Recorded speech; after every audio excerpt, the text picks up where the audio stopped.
The red digits on my alarm clock said 3:17 a.m. I know because I had been staring at them for 43 minutes straight, watching the numbers change like they held some secret I was supposed to decode. On the nightstand, folded twice like I could somehow shrink its significance, was a bill I couldn't pay. Not wouldn't. Couldn't. And somewhere in the back of my throat, I could still taste the metal of the doctor's voice from the day before, that careful, rehearsed tone they use when they're about to say something that rearranges your entire life. I sat there in the silence that followed, my hands pressed flat against my knees just to feel something solid, something that wasn't shifting beneath me.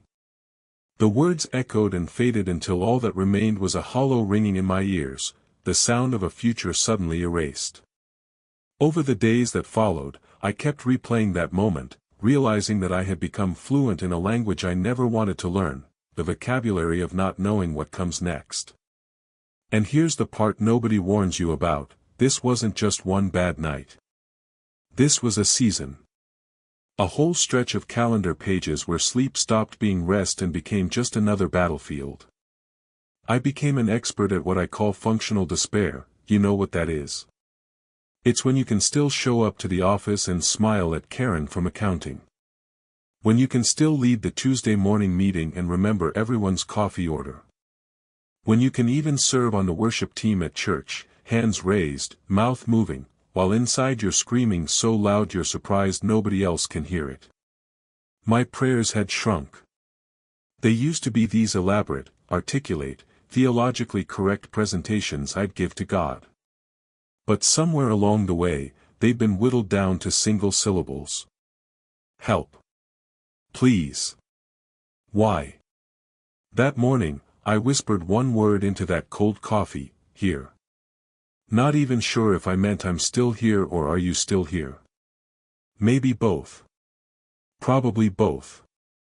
Pause here with me for a second, because I know some of you know exactly what that kitchen table feels like. You've sat at your own version of it. Maybe it was a parking lot outside your kid's school. Maybe it was the floor of your bathroom at 2 in the morning. Maybe it was the driver's seat of a car you couldn't afford to fix, staring through the windshield at a future that looked nothing like what you'd signed up for.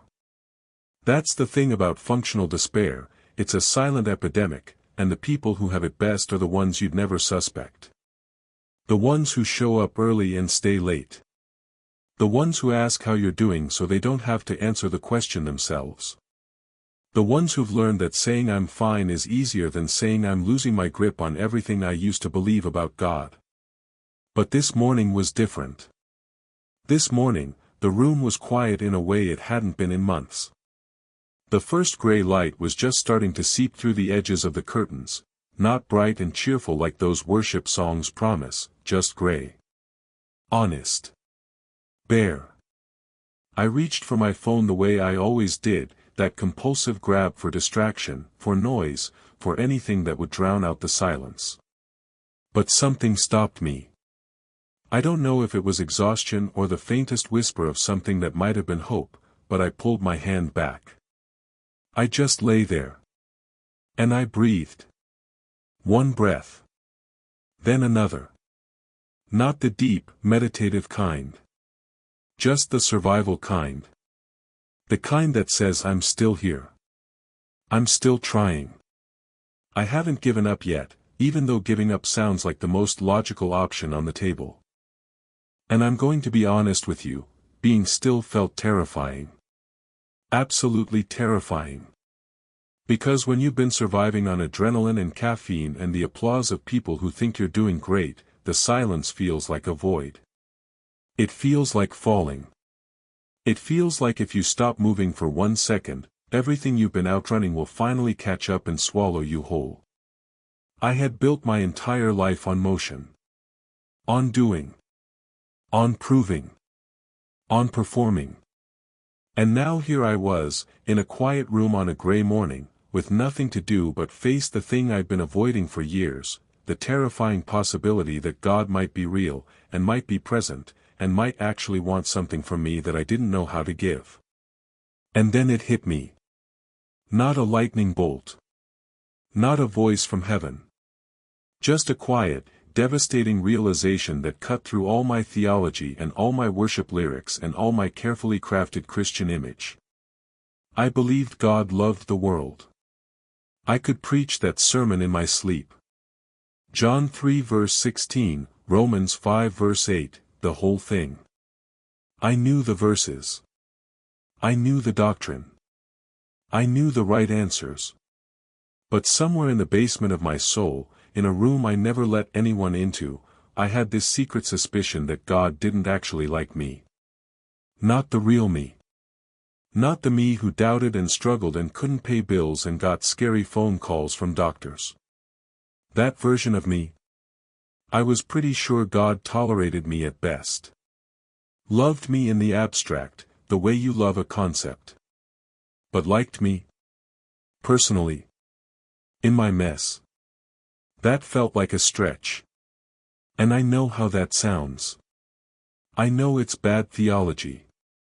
But that's the thing about the waiting room of life, it doesn't matter what you know up here in your head.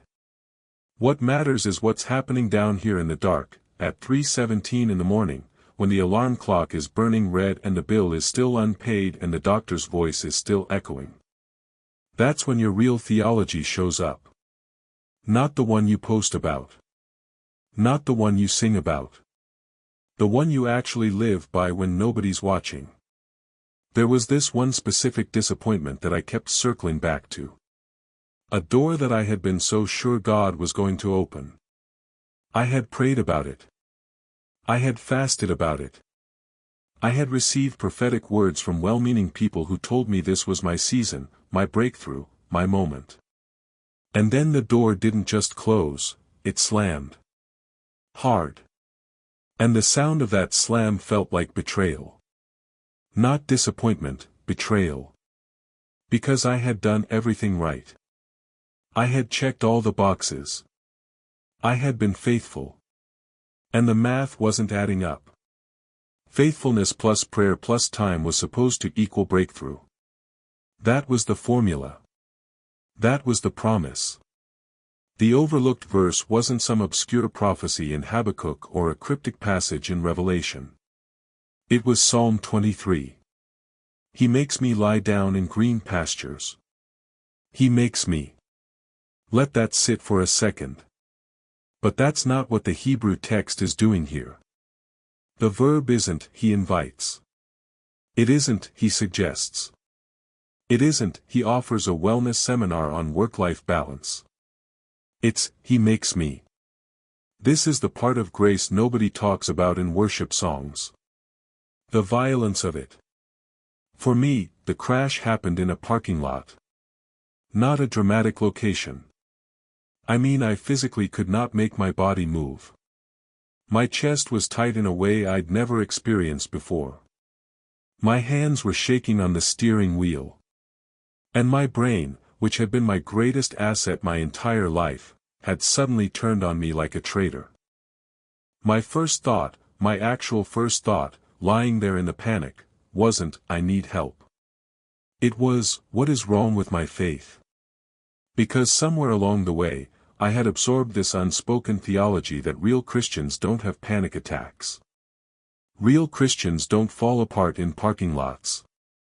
Real Christians have peace that passes understanding, which apparently means they float through tragedy like serene little prayer robots. So if I was falling apart, the problem wasn't my circumstances. The problem was me. My weak faith. My insufficient prayer life. My failure to trust hard enough. That's the gaslighting that religious culture does to people in pain. It takes your suffering and makes it your fault. And so I sat there, gripping that steering wheel like it was the only thing keeping me on the planet, and I started asking questions I had never allowed myself to ask out loud. Questions that felt dangerous. Questions that felt like betrayal. If the Lord is my shepherd, why am I in the valley of the shadow of death? Couldn't he have taken a different route?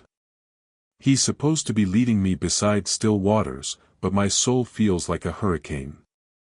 He's supposed to be restoring my soul, but I feel more broken now than I did before I started praying. And if he's such a good shepherd, why didn't he lead me around this valley instead of straight through the middle of it? I had to get honest about the fact that my theology was crashing against my reality, and the theology was losing. All those verses I had memorized, all those sermons I had nodded along to, all those worship songs I had raised my hands to, they weren't holding up under the weight of the actual life I was actually living. And maybe you know what that feels like. Maybe you've been there. Maybe you're there right now, sitting in your own version of that parking lot, wondering if God got the directions wrong. But this is where something shifted. Not in my circumstances, the bill didn't disappear, the doctor's report didn't change, the closed door didn't suddenly swing open. But something shifted in my understanding of what rest actually means. I started digging into the Hebrew word behind lie down. It's the word rabbats, and it carries this sense of settling, of stretching out, of making your home somewhere. But there's another Hebrew word that kept showing up in my study, nuch. It's the word used when Noah's ark came to rest on the mountain. It's the word used when the Spirit of God rested on the 70 elders in the wilderness. It's the word used in the fourth commandment when God rested on the seventh day. And here's what wrecked me, nuch isn't just about taking a nap. It's about settlement. It's about homecoming. It's about arriving at the place where you were always meant to be and finally stopping. Rest, in the biblical imagination, isn't just the absence of activity. It's the presence of belonging. It's not about doing nothing. It's about being with someone.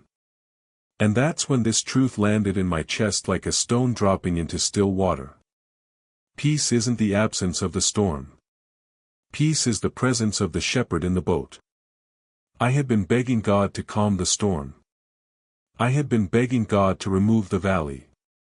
I had been begging God to fix the circumstances, open the door, pay the bill, heal the body, change the situation. And none of those prayers are wrong. But underneath all of them was a deeper assumption I hadn't examined, that God's job was to make my life comfortable, and if my life wasn't comfortable, something had gone wrong with the plan. But what if the plan was never about comfort? What if the plan was always about presence? What if the green pasture isn't a place where nothing bad ever happens, but a place where I finally learn to stop performing for God and start receiving from Him? I realized I had been asking God to remove the burden. But God was asking something different. He was asking to carry it with me. And that's not the same thing. Relief is when the weight disappears. Relationship is when someone stronger steps in beside you and says, I'm not taking this away, but I'm not letting you carry it alone either. I had been praying for relief. God was offering relationship. And I almost missed it because relationship looked less like a miracle and more like a quiet presence in a Walmart parking lot while I fell apart. Here's the mirror moment. The part where you might see yourself. I had spent years trying to earn rest through performance.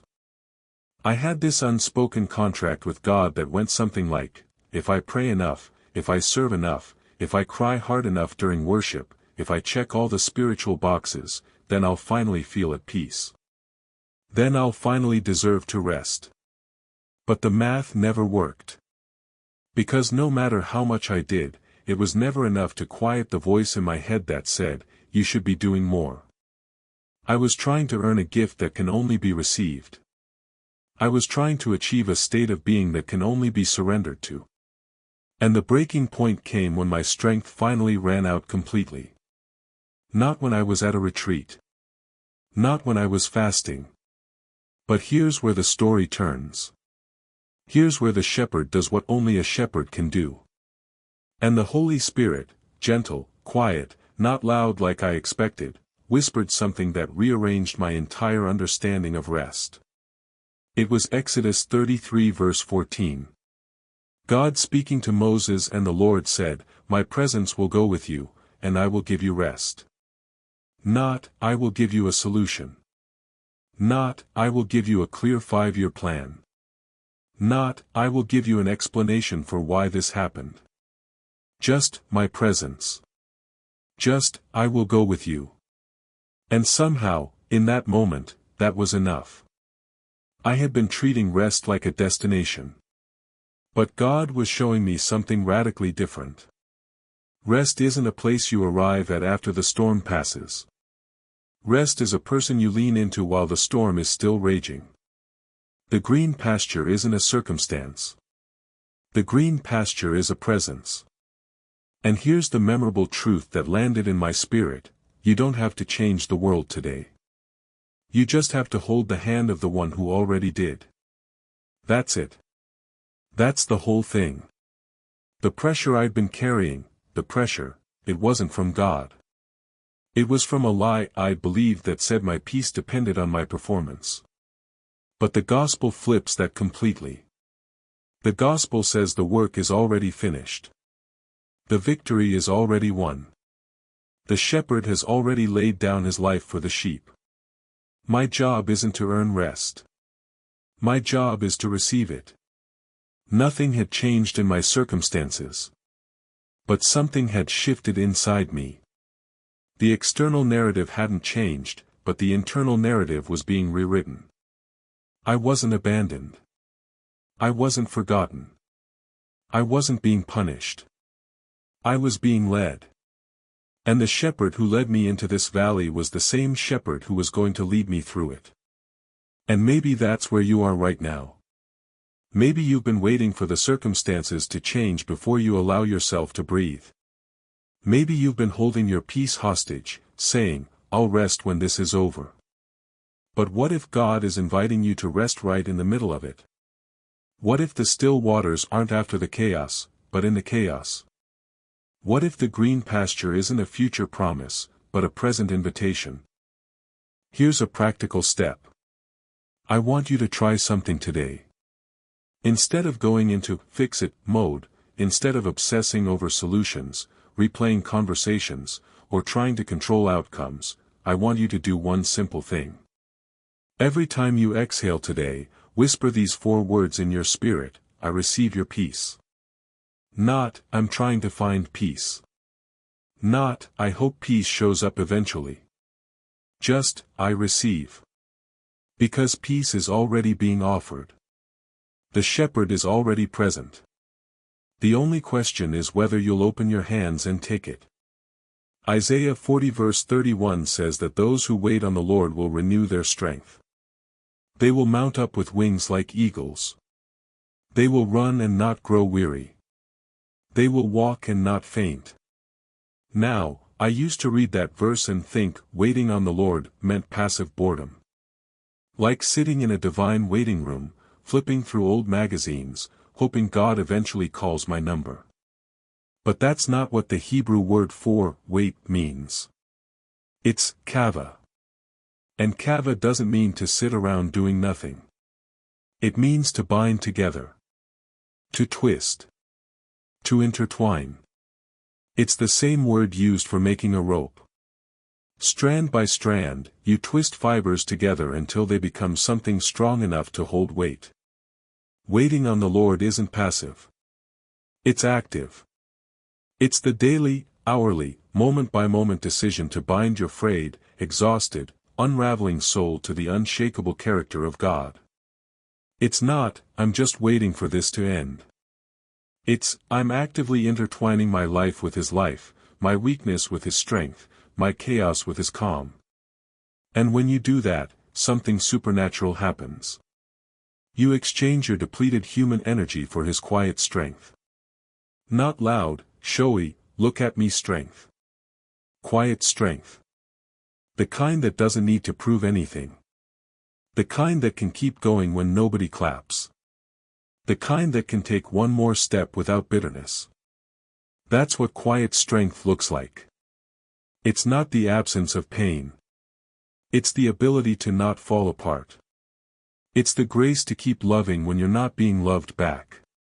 It's the capacity to wake up another day and try again when every fiber of your being wants to quit. It's the supernatural ability to exhale fear and inhale faith, not because the fear is gone, but because someone stronger is holding you. So let me pray for you. Not a polished, pretty prayer. A real one. Jesus, I come to you right now on behalf of the person listening. And I'm not coming with fancy words or religious formulas. I'm coming with the honesty of someone who knows what it feels like to sit in a parking lot at 3 in the morning and wonder if you're still there. Lord, I ask you to silence the inner noise. The voice of shame that says they should be doing more. The voice of fear that says it's all going to fall apart. The voice of accusation that says they've failed too many times for grace to still apply. Silence it all, Father. And in the quiet that remains, let them hear only one voice, silence it all, Father. In the stillness that follows, let them hear only one voice, yours. The voice of the Good Shepherd who knows his sheep intimately, who calls each one by name with a tenderness that unravels every fear. The voice that doesn't condemn their restless nights, doesn't shame them for the tears they've shed into the pillow, doesn't rush them to have it all figured out by morning. It's the voice that simply breathes, I'm here, beloved. I've got you. You can stop striving now. You can rest in me. And Lord, I ask you to transform the 3 a.m. panic into a sacred meeting place. The moment when sleep slips away and the mind starts racing through every worry, every regret, every what if, turn it into an altar. Turn it into holy ground where they meet with you instead of wrestling with their thoughts in the dark. Teach them to use those sleepless minutes as a sanctuary, a quiet chapel in the night where they pour out their hearts and find your peace waiting. Let the ceiling they stare at become a canvas for your promises, and let the silence become filled with your gentle whispers of hope. Not for worrying, but for whispering your name. Jesus. In the stillness, let the name settle like a single candle flickering against the dark, a slow exhale that softens the tightness in your chest. The one who stretched out the heavens now leans close, cradling the very breath you're afraid to release. I speak tenderly to the hidden shame you carry, the thing no one knows, the secret failure, the private addiction that whispers you're beyond saving. As you breathe his name, feel the shadows in the room shift, not with accusation, but with mercy. The silence is no longer empty, it holds you.